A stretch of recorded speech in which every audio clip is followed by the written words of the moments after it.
Hello and greetings, everyone. This is Ayya Phalanyani speaking from Germany, Anenja Vihara. May you be blessed, everyone, with every good blessing. And as always, we start our meeting with coming down and getting ready for the Dhamma.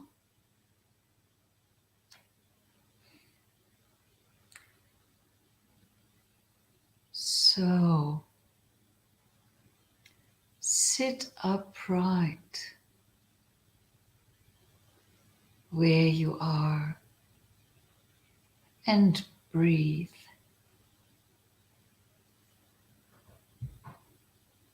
Breathe in, calm and soft.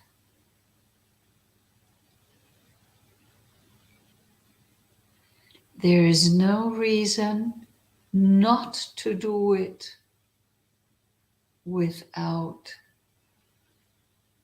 well-meaning. There is no reason to do it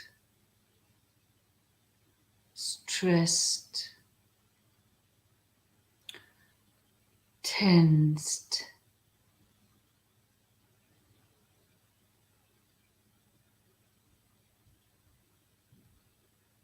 with unwholesome thoughts, with feeling unwell.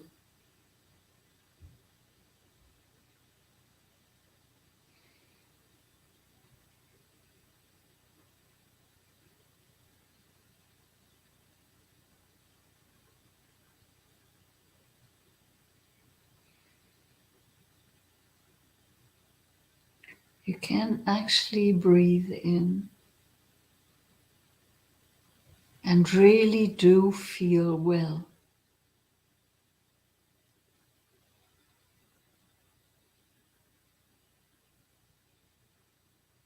And you can breathe out and relax.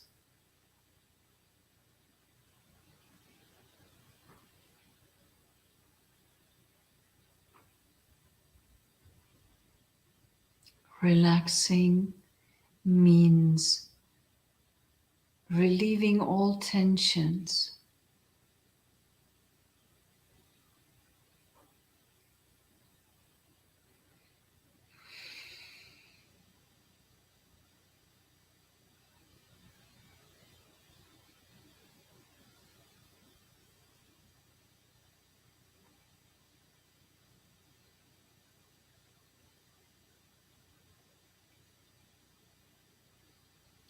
You can check your body for tensions. And if there are any, then just relieve the tension, release the tension. Don't hold on to it. You might, when you put your awareness to the next point, that the very same tension will be back within seconds. But for that one moment, you have let go of it.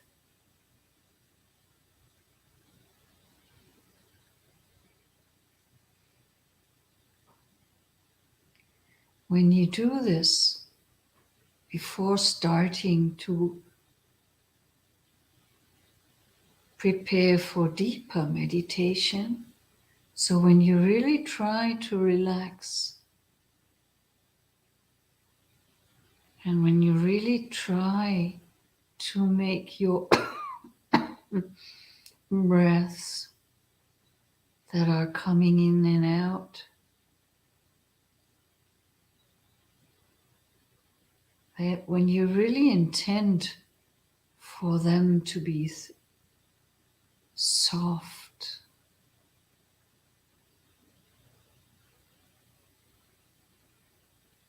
and comfortable,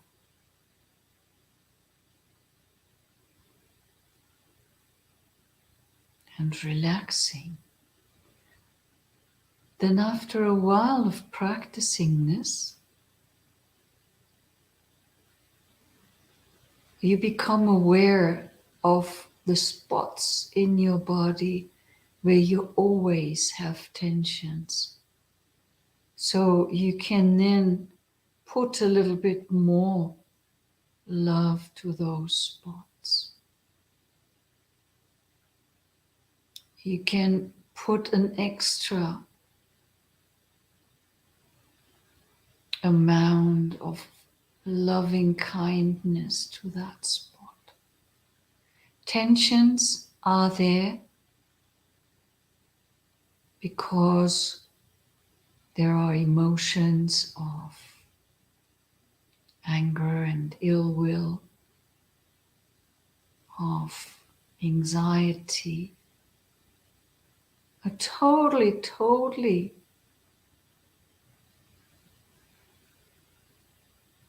relaxed person and only keeping up the body, making sure it's straight up but not tensed anywhere.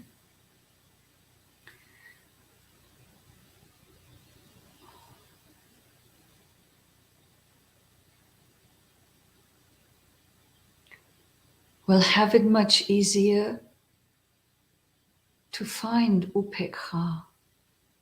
Upekkha is equanimity.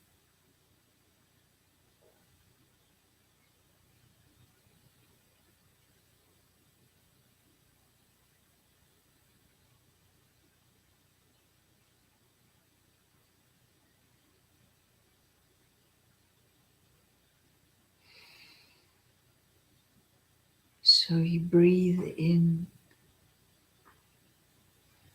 all the goodness that is there. And you breathe out the wish for well-being of all other beings that share the breath with you.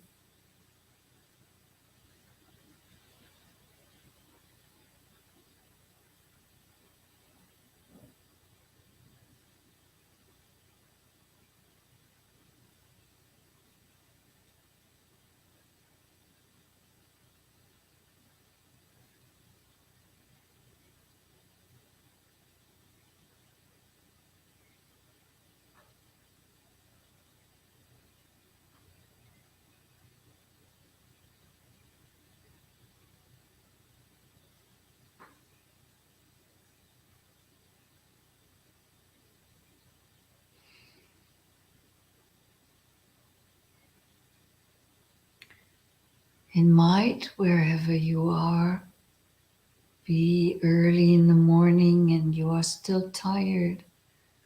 Or it might be wherever you are in this world, listening, or you listening to this talk late on a later occasion. Then you might be tired in the evening just before bed. So to prepare to listen to the Dhamma, and to prepare to get ready for work, inhale the freshness.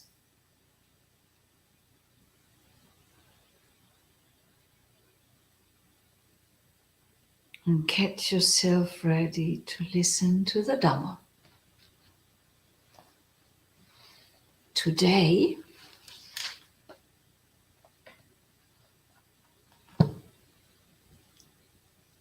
we're going to talk about the sutta of Samyutta Nikaya 16, number 3. And these are the connected discourses with Kassapa. Kassapa was one of the Arahant bhikkhus. And he was a little bit on the strict side, whereas later Ananda, for example, was more on the soft side. He was kind of said to be more on the strict side. And Kassapa was a really, really interesting person and monk. Very, very touching. And I think really also an example for a lot of the old masters who give it all and just rather be a little bit strict, maybe even too strict, than being too soft. But of course, Kassapa was not only strict. He had his very own way, as all the arahants had their ways. They were not all equal, and equal, yes, but they were not all the same. It's not like they were all like, yeah, like robots, like arahant robots. They did have personalities, and I understand it that an arahant would still have some traits of their personality. So an outgoing, an extrovert would still be an extrovert and go out and rather talk to the people, whereas an introvert, after becoming an arahant, would still be an introvert, still able and capable to teach the Dhamma for the teaching to the people, and both would be able to proclaim the Dhamma for sure, because that, yeah, is something that arahants do, but also they would, introvert or extrovert, would seek seclusion. But this sutta is not about that, actually. Our sutta for today is called Like the Moon. Like the moon is a simile that the Buddha gives for good behavior. And I wrote in the description for today's talk, we can check for how this is important for our sense doors. Now let me read some of the sutta first. So, Samyutta Nikaya 16, Sutta number 3. Like the moon. At Savatthi, bhikkhus, you should approach families like the moon, drawing back the body and mind, always acting like newcomers, without impudence towards family, just as a man looking down an old well or precipice or a steep riverbank would draw back the body and mind, so too, bhikkhus, should you approach families. So, obviously, this is a sutta that the Buddha was giving to monks, and a Vinaya explanation, but it's still for you as interesting as it is for us ordained people, because we all practitioners should should try to be somewhat withdrawn and should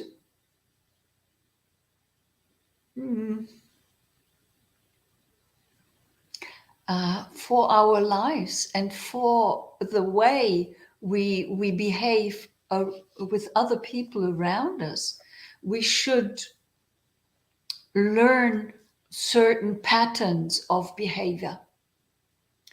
And we should actually learn this drawing back the body and mind. You remember that we have been talking a lot of Pahana and the giving up. And we often have talked about that you need to close the sense doors before you actually start to practice, really. And this is about closing the sense doors. This drawing back the body and mind is closing the sense door on a very high level. I mean, here the Buddha is talking of monks, and he gives an example. When I continue reading, you will hear the example how Kassapa does it. So it's maybe not easy for us to do that, but as an example for us where it should go, it's good nonetheless. So let me continue. Bhikkhus, Kassapa approaches families like the moon, drawing back the body and mind, always acting like a newcomer, without impudence towards families. What do you think, bhikkhus? What kind of bhikkhu is worthy to approach families? Venerable Sir, our teachings are rooted in the Blessed One, guided by the Blessed One. Take recourse in the Blessed One. It would be good if the Blessed One would clear up the meaning of the statement. Having heard it from him, the bhikkhus would remember it. Then the Blessed One waved his hand in space and said, Bhikkhus, just as this hand does not get caught in space, it is not held fast by it, it is not bound by it. So, when a bhikkhu approaches families, his mind does not get caught, held fast, and bound amidst families, thinking, may those desiring gains acquire gains, may those desiring merits make merits. He is as elated and happy over the gains for us, for others, as he is over his own gains. Such a bhikkhu is worthy to approach families. So this is particularly important for us who go on alms round. We do here in Anenja Vihara in Germany, we do, of course, go on alms round every week, 2 or 3 times. We're not able to go every day, but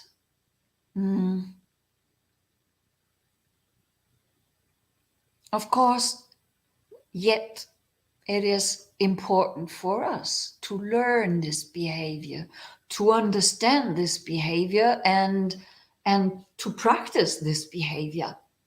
So when you, as lay people, hear that, what can you take out of it? Oh, now I lost the sutta. Hang on a second. I have to open the page again. I didn't put a mark. 16. Kassapa here, it should be like the moon. There it is. Okay.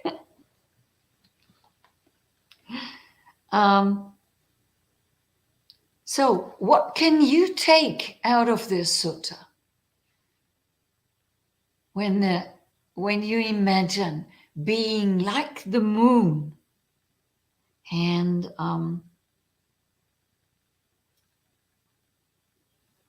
drawing back the body and mind, like when there is a steep edge of a river or a steep well or something.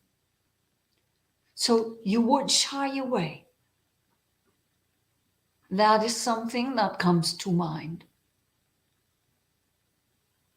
You would not kind of go forward and trying to get closer. Well, some people certainly would to know what's in there. But if you see the danger, you wouldn't. So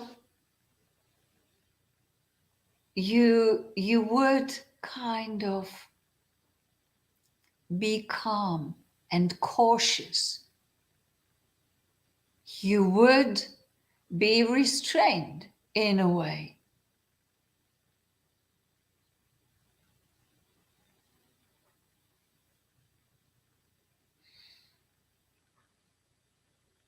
You would be aware what is going around you, and you would note when you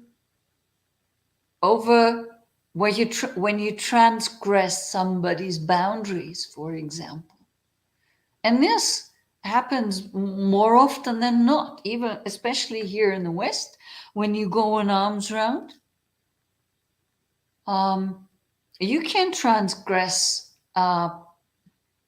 very, very easily the boundaries of people, because when you, for example, when they ask you what do you need, and then you say something and they think that's exaggerated, then they just turn around and leave you. I had an experience once, and this was really harmless,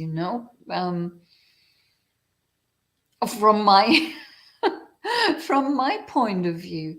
I was in a monastery, and there was a monk also at that time, and a lay supporter of that monk came and asked if we would need something. And I said, yes, I need a new notebook. And thought of something, like this to take notes. I'm taking notes on paper, actually. Yeah. And when I'm trying to learn something, I'm writing it down. So I just wanted a notebook. And he thought, I want a notebook, a computer. And that man was never to be seen again. Not for the monk, not for the monastery, never.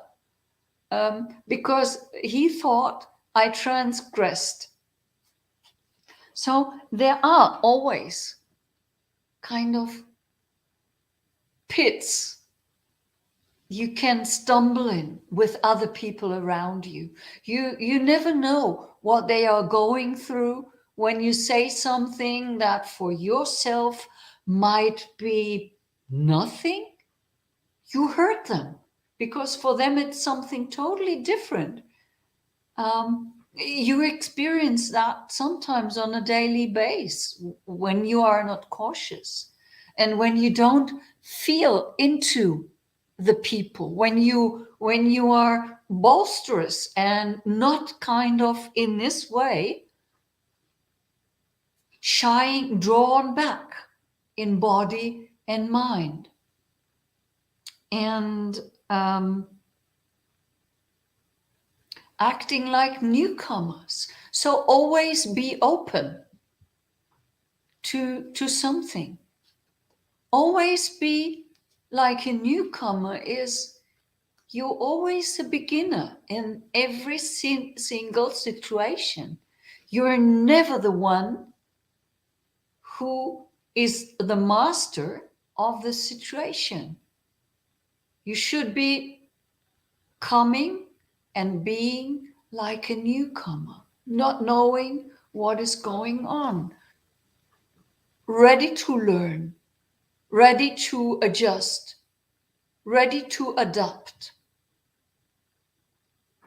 ready to understand what the people need. And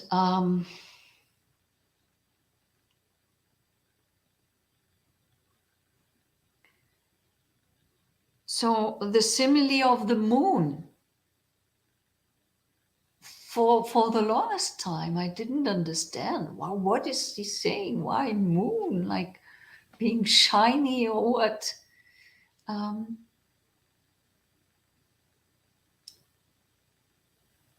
and this might be a little bit for monastics only. I don't know if that would be possible. It's not because of the Buddha wants us all to shine, maybe that too, but I think it's you're present. You're always present somewhere, but you never get close.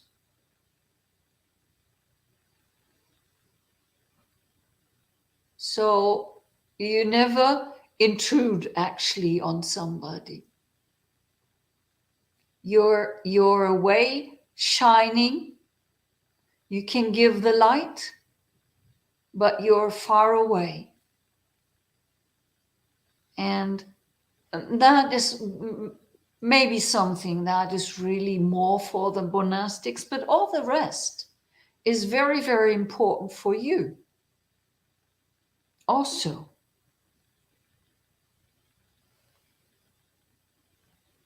And then he was talking about waving the hand.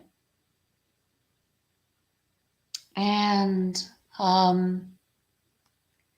explained that there is nothing in the air where the hand gets caught, where the hand is held by, or where the hand is bound by. So this is a simile, meaning that we should free ourselves, and be like an open space, have a mind as open as the space. Nothing can hold there. Nothing can be held. Nothing can be bound, or will be bound, or will be held. Everything is just free in space and can move. This is a mind, a state of mind that in another sutta, the Buddha calls, I would say, malleable and wieldy, like he calls it like that in, for example, the Satipatthana Sutta. A mind flexible and wieldy is an open, totally open heart and mind.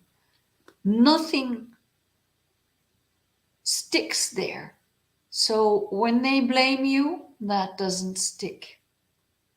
When they praise you, that doesn't stick. It is noted. It has come to awareness. It has come to the attention, that yes, but it doesn't stick. Like the air, the hand in the air, when it's waved, there's nothing by which the hand is bound, or by which it is caught. It's not only that the mind is not bound,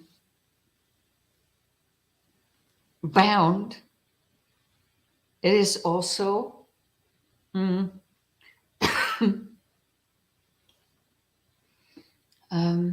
it doesn't hold grudges. It doesn't catch things. So it does not go out anywhere.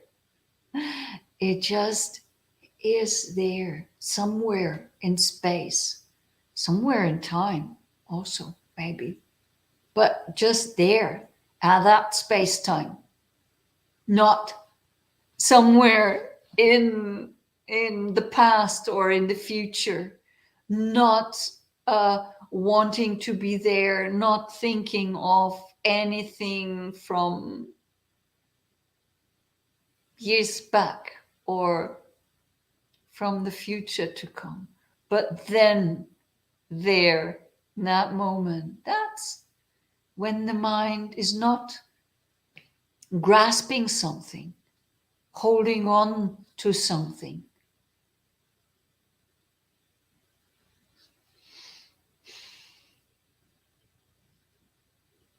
So that is what it means when it is said here, the mind does not get caught, held fast, and bound, and be bound. And when there are families, when there are other people around us, with us, then there are always things with people. Somebody has a problem, somebody has a joy, somebody has a headache, somebody, when there are people, then there is something. And what we need is a mind that can be aware of this all, can attend to it all if necessary, but if not necessary, can be drawn back,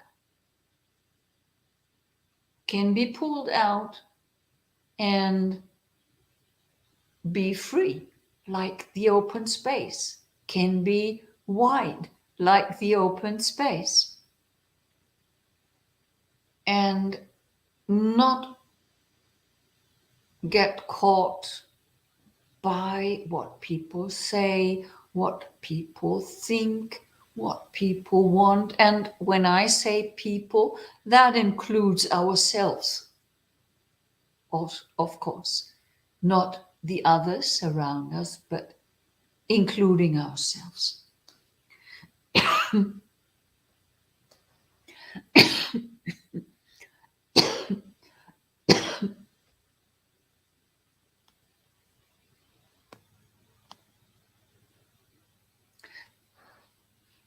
So then it is, there is the sentence, may those desiring gains acquire gains, may those desiring merits desire merits. That is, we're with the others and kind of judge. And in the next sentence, he is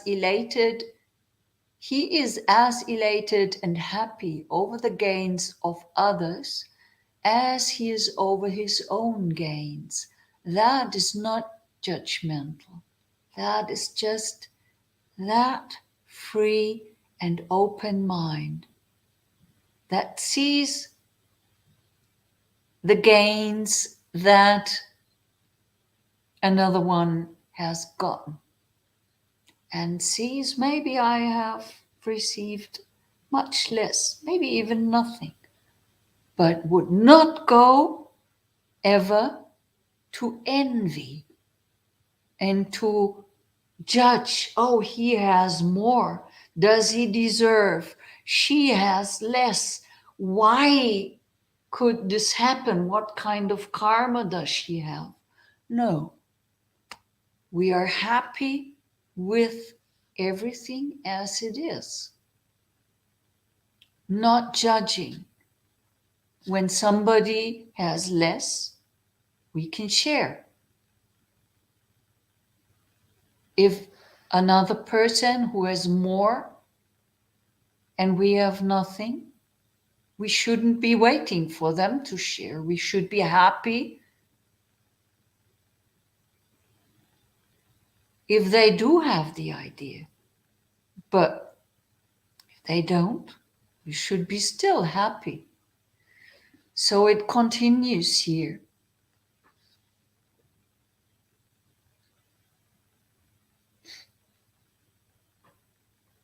Bhikkhus, when Kassapa approaches families, his mind does not get caught, held fast, or bound amidst families, thinking, may those desiring gains acquire gains, may those desiring merits make merits, and thinking, I'm the one who want to make gains, and those are the one who need to make merits, so may they give me a lot. I think that's the way it's meant. He is as elated and happy over the gains of others as he is over his own gains. Such a bhikkhu is worthy of approach families. Worthy to approach families. Bhikkhus, when Kassapa approaches families, his mind does not get caught, held fast or bound amidst families, thinking, may those desiring gains acquire gains, may those desiring merits make merits.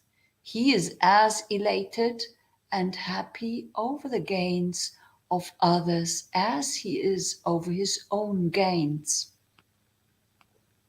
What do you think, bhikkhus?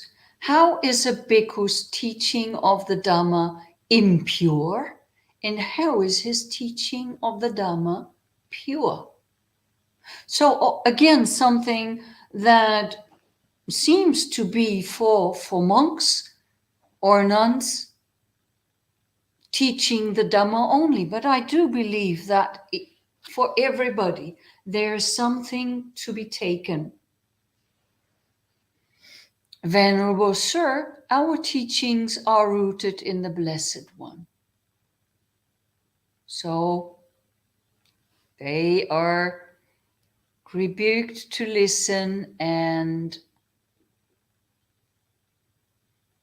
then the Buddha says, a bhikkhu teaches the Dhamma to others with the thought, oh, may they listen to the Dhamma for me. Having listened, may they gain confidence in the Dhamma. Being confident, may they show their confidence to me. Such a bhikkhu's teaching of the Dhamma is impure.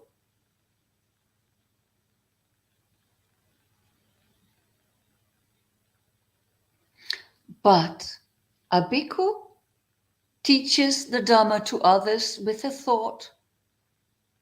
The Dhamma is well expounded by the Blessed One, directly visible, immediate, inviting one to come and see, applicable, to be personally experienced by the wise. Oh, may they listen to the Dhamma from me. Oh, may they listen to the Dhamma from me. Having listened, may they understand the Dhamma. Having understood, may they practice accordingly. Thus, he teaches the Dhamma to others because of the intrinsic excellence of the Dhamma. He teaches the Dhamma to others from compassion and sympathy, out of tender concern. Such a bhikkhu's teaching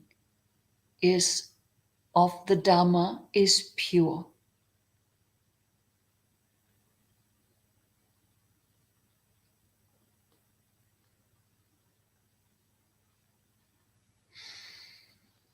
So I, of course, today and always,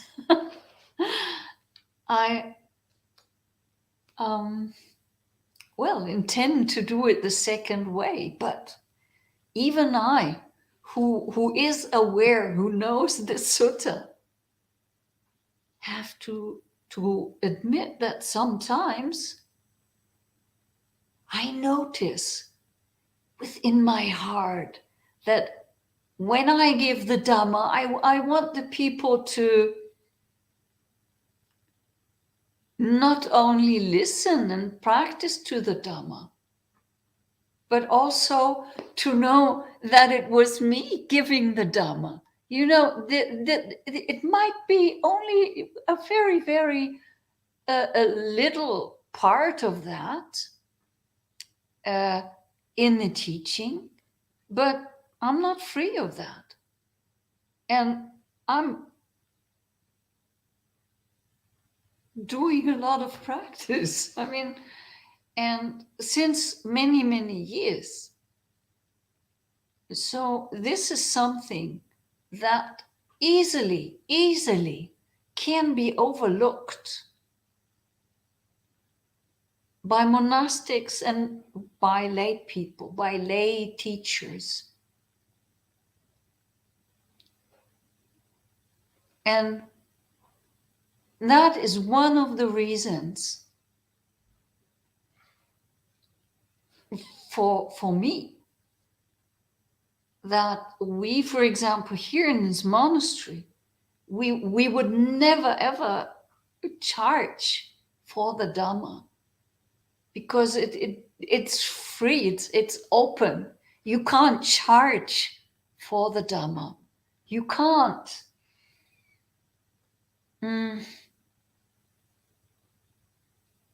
pretend to be a good Dhamma teacher and charge for it, because that's kind of how you say that in English, ad absurdum. It's absurd. You can't do it.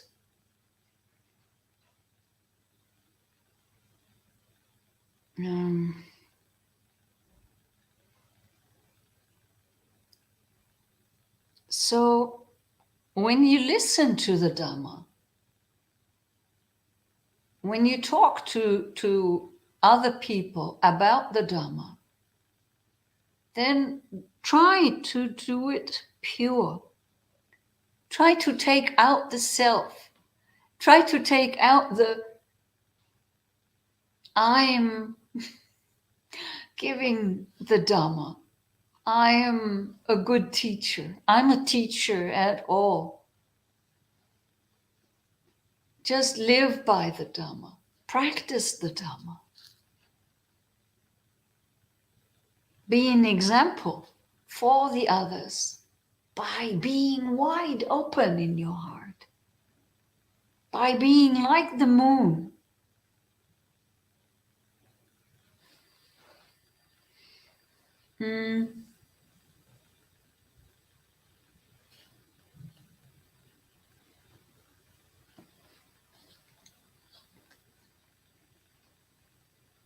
Bhikkhus, Kassapa teaches Kassapa teaches the Dhamma to others with the thought the Dhamma is well expounded by the Blessed One. Directly visible, immediate, inviting one to come and see, applicable, to be personally experienced by the wise. Oh, may they listen to the Dhamma from me. Having listened, may they understand the Dhamma. Having understood, may they practice accordingly. He teaches the Dhamma to others because of the intrinsic excellence of the Dhamma. He teaches the Dhamma to others from compassion and sympathy, out of tender concern.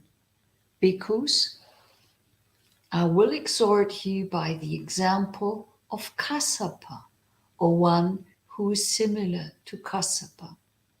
Being exhorted, you should practice accordingly.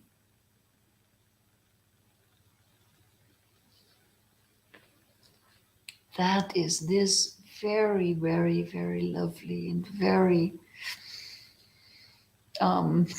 great sutta. And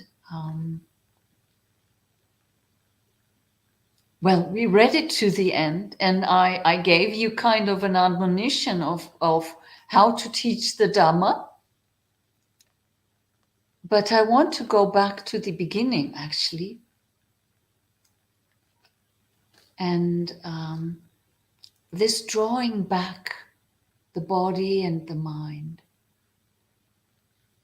In the Seka Sutta, or in other many suttas, it is about guarding the sense doors.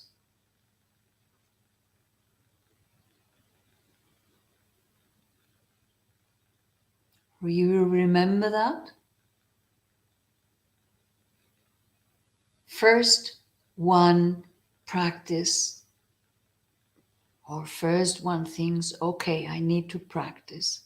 Then one starts to practice, and the first thing that you do is the ethics. And then with the ethics, by the ethics, you start to guard your sense doors. You start to become one who is harmless in this world and who can take back the sense of self.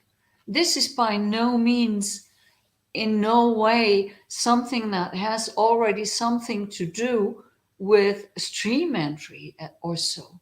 This is just the beginning of you understanding and learning slowly and little by little to take yourself back, not to give always your opinion, not to be always the first, not to be always kind of interested.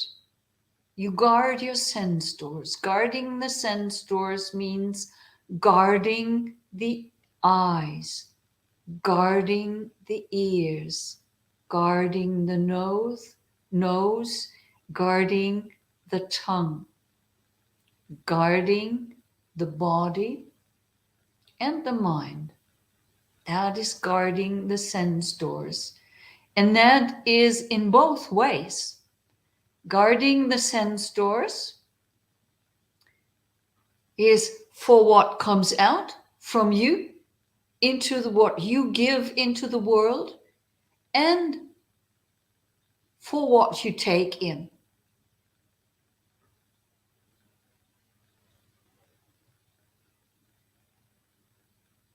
It's both equally important when you guard the sense doors, that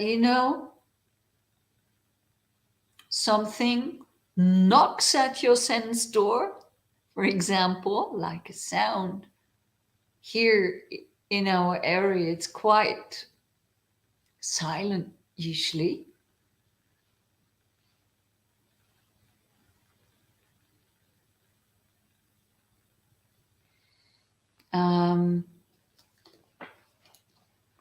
So but sometimes in summer and in spring, there are motorcycles. And then you could think, the noise of the motorcycle. But no, you just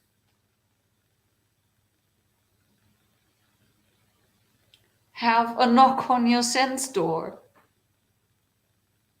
And it's hearing. And you become aware of hearing, and you don't judge. And you don't cling to any anger. You don't go to any stories related and remember, oh, I was once driving my motorcycle in the Algoy, and then it was raining, and then we had to whatever. All this doesn't happen when you close your sense doors. There is a sound, and that's the end of the story. There is a sight, and that's the end of the story. So, yeah, that is in regards to guarding the sense doors. Do you have any questions for this sutta? And Facebook user from Nepal, please kindly explain to me what you mean by 62 dristi. I don't know that. I would be happy to talk if it's a sutta, but I'm not too familiar with Nepalese kind of way to express things or name suttas or so. I have no idea. If you give me a hint which sutta, which teaching you mean, or what drishti are, then I would be happy to talk about it.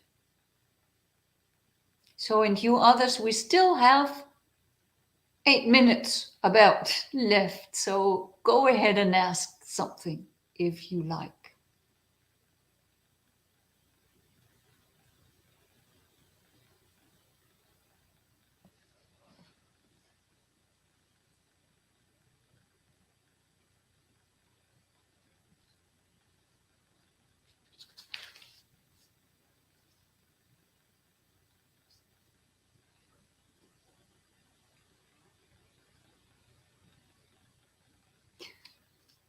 If you don't ask anything, then I just tell you that the next sutta in line, in that very same chapter,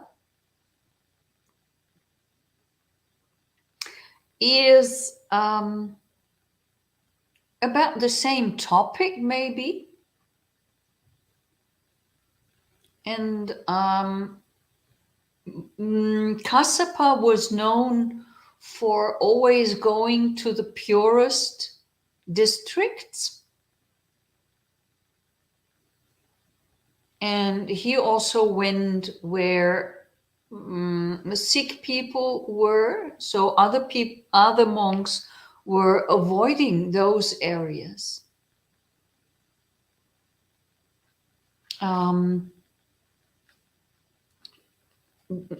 Not wanting to go where they had leprosy, for example.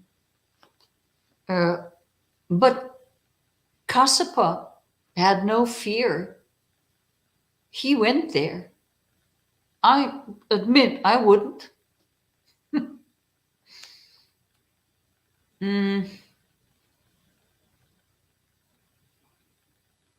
But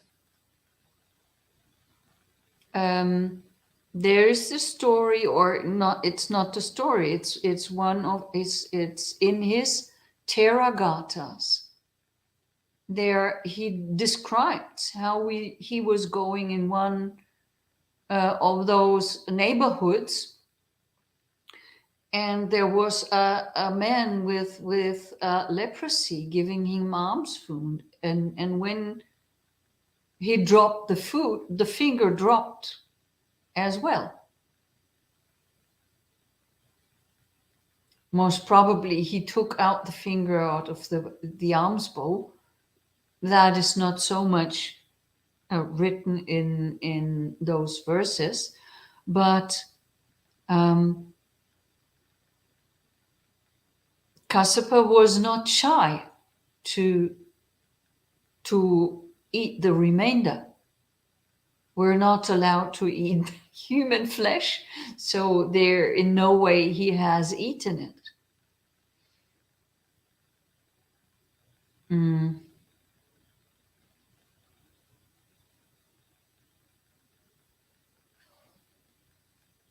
So this kind of was extreme, but the next sutta in the Kassapa Samyutta, so in this chapter, the 16 number 4 is about going to families as well.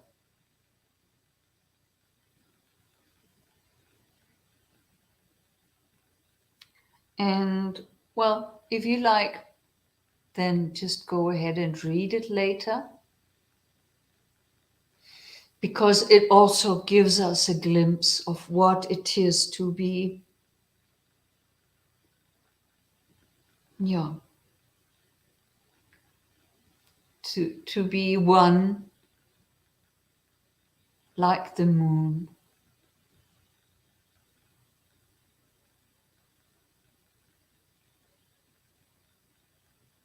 Okay, there are no questions. Still 4 minutes left.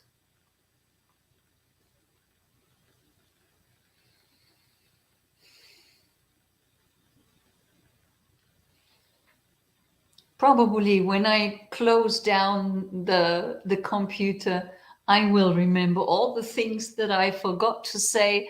But for now, I don't remember anything more to say on this topic. So what not reminds, what is the last thing for me to do is give you a blessing for your good night or for your good day. Be well everywhere where you are. Be protected from all unwholesomeness that may arise within yourself or that may contact you from the outside world. So may you be protected from that, and may within you on and all around you be peace. Bye bye, everyone.